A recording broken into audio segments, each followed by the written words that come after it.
સરકારશ્રી સામે મેં એક વાત રાખી હતી કે દરેક સમાજના કલાકારોને સરખું સન્માન મળવું જોઈએ.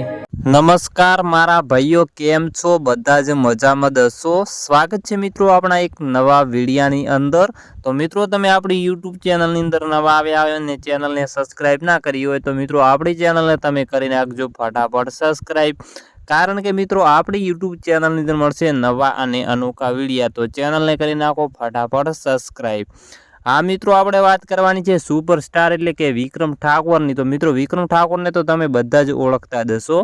તો મિત્રો ટૂંક જ સમયમાં વિક્રમ ઠાકોરનો એક પ્રોગ્રામ હતો, ત્યારે મિત્રો આ પ્રોગ્રામની અંદર વિક્રમ ઠાકોર બધા કલાકારો વિશે બોલ્યા છે. તે મિત્રો આપણે સાંભળવાનું છે કે વિક્રમ ઠાકોર શું બોલ્યા છે.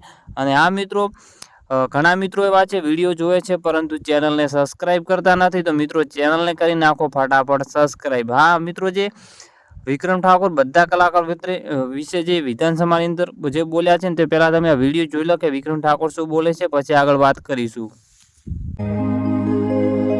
સરકારશ્રી સામે મેં એક વાત રાખી હતી કે દરેક સમાજના કલાકારોને સરખું સન્માન મળવું જોઈએ. એ વાત આપણી ગુજરાત સરકારે સ્વીકારી અને 300 થી વધુ કલાકારોનું સન્માન થયું. સાથે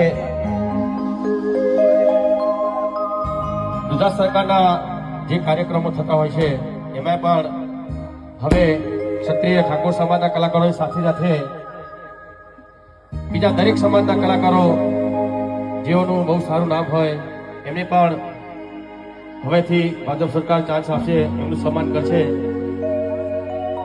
માટે દરેક કલાકારો માટે હાથ ઊંચો કરીને તાળી પાડો ભાઈ, દરેક કલાકાર માટે.